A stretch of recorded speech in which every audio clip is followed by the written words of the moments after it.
In just 47 seconds, $4.2 billion vanished from public oversight. Ursula von der Leyen didn't wait for the applause. She gathered her papers with trembling hands and walked out. Cameras captured every moment of her retreat. The European Parliament fell into stunned silence.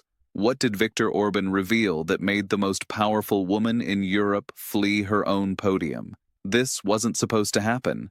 The session was meant to be routine, another budget discussion, another bureaucratic formality. Von der Leyen had even joked with her staff that morning about another sleepy Tuesday in Strasbourg. Her security briefing mentioned no threats, no protests, no concerns, just standard parliamentary procedure. But for 3 weeks, Viktor Orban had been planning something entirely different. Sources later revealed he'd received the dossier from a whistleblower deep inside the Berlaymont building, someone with access to the Commission's most sensitive financial records. The informant, codenamed Brussels Deep, had been feeding Orban intelligence for months, waiting for the perfect moment to strike. Orban didn't bring talking points. He brought a black dossier marked Shadow Budget Analysis and the political equivalent of a loaded weapon. Inside those manila folders lay not just documents, but the carefully assembled destruction of the European Commission's credibility. At exactly 10:47 a.m. Brussels time, as von der Leyen approached the podium with her prepared remarks on the 2026 fiscal framework, Hungary's prime minister was already positioning himself for what would become the most devastating political ambush in recent EU history. The Commission president had no idea she was walking into a carefully orchestrated trap. Orban rose from his seat with calculated precision. No shouting, no theatrics, just the terrifying calm of a man holding nuclear codes. He cited Article 325 of the Treaty on the Functioning of the European Union, the clause specifically targeting fraud against the Union's financial interests. The chamber went cold. "Madame President," Orban's voice cut through the procedural murmur like a blade.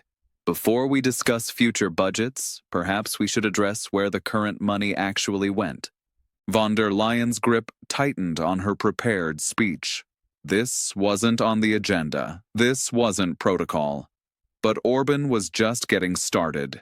He held up a document, not some political rhetoric, but an internal memo dated September 14, 2025, stamped with the seal of the Budgetary Control Committee. The paper trembled slightly in his hands, not from nervousness, but from the sheer weight of what it contained. "The Emergency Energy Transition Fund," Orban continued, his words measured and deadly, "allocated $4.2 billion for Eastern European infrastructure development. Can you tell this chamber where that money is now?" The silence that followed wasn't just quiet. It was the sound of a political earthquake beginning. Von der Leyen's face drained of color as she realized Orban wasn't fishing for information. He already had it. The document revealed transaction string EUX 99 LUX, showing funds routed not to Warsaw, Budapest, or any Eastern European energy project, but through a subsidiary of Greenstrat Global, a Delaware-based consultancy firm with mysterious Luxembourg operations. The connection was about to get personal. Orban's voice dropped to barely above a whisper, forcing every member of parliament to lean forward. "This consultancy firm lists on its advisory board someone this chamber knows very well." He paused, letting the tension build like a conductor before a crescendo. Heiko von der Leyen, the Commission president's husband, the father of her 7 children. Listed as a strategic advisor to the very company that had received billions in misdirected EU funds meant for Eastern European energy infrastructure. The reaction was visceral and immediate. The Patriots for Europe faction began pounding their desks in rhythmic unison. Alternative for Germany members shouted, "Recuse! Recuse!" The Greens, usually von der Leyen's staunchest defenders, sat paralyzed in their seats, frantically checking their phones for damage control instructions that would never come. Even the interpreters hesitated, as if the magnitude of the accusation was too enormous to translate into other languages. This wasn't just political theater. This was a criminal allegation being broadcast live to 450 million European citizens. Von der Leyen approached the microphone with the measured steps of someone walking to their own execution. Her hands, usually steady through countless press conferences and crisis meetings, were visibly shaking as she leaned into the mic. The allegations presented today lack proper procedural context, she began, her voice barely masking the panic beneath. But as the words left her lips, she realized the fatal flaw in her defense. To deny the document's authenticity would be perjury in front of the European Parliament. To acknowledge it would be political suicide on live television. Orban wasn't finished. He produced a second document. Bank transfer records showing the exact routing of EU taxpayer money through 3 shell companies before landing in Greenstrat's operational accounts. The paper trail was meticulous, undeniable, and damning. Transaction date, October 3, 2025. Transfer amount, $4.2 billion. Authorization signature. Orban looked directly at von der Leyen, his eyes cold as winter in Budapest. Your electronic signature, Madame President. That was the moment von der Leyen's legendary composure finally cracked. She stepped back from the podium as if the microphone had become radioactive. Her chief of staff, Björn Seibert, moved closer to the platform, his face a mask of barely controlled panic. Security details, trained to respond to physical threats, found themselves facing something far more dangerous: the collapse of institutional credibility in real time. Von der Leyen's protection wasn't needed against assassins, but against the truth itself. The Commission President gathered her papers with mechanical precision, her movements those of someone operating on autopilot while their world disintegrated around them. No rebuttal, no explanation, no defense, just the sound of shuffling documents and hurried whispers between staff members. Not here. Von der Leyen's voice was caught by the still active microphone as she whispered to Seibert. Get me out of here immediately. As she walked away from the podium, the opposition benches erupted. Resign! Resign! Echoed through the Strasbourg chamber like a war chant. The woman who had once commanded the respect of world leaders was now fleeing from her own parliament, chased by accusations of the very corruption she had sworn to eliminate. But Orban's ambush was far from over. As von der Leyen reached the chamber doors, he delivered his final devastating blow. This is dossier number 1, he announced to the stunned assembly.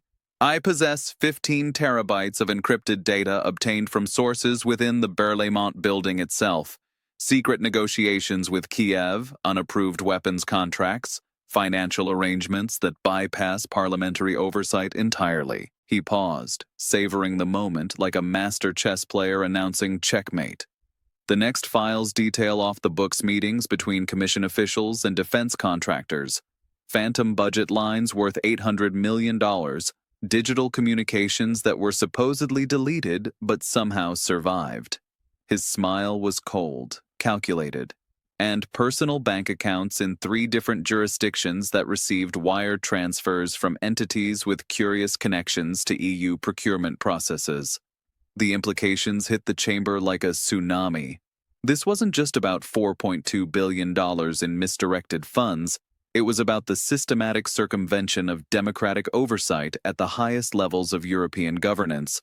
Orban was essentially announcing that he possessed the nuclear codes to destroy not just von der Leyen, but potentially dozens of high-ranking EU officials. Twitter exploded within seconds. Von der Leyen Gate began trending across all 27 member states. Political journalists who had been covering routine budget discussions suddenly found themselves reporting on the biggest corruption scandal in EU history. Within the chamber itself, the aftermath was even more dramatic. French President Macron's representative was seen making frantic phone calls in the corridor. German Chancellor Scholz's parliamentary liaison disappeared entirely, presumably to brief Berlin on the unfolding catastrophe.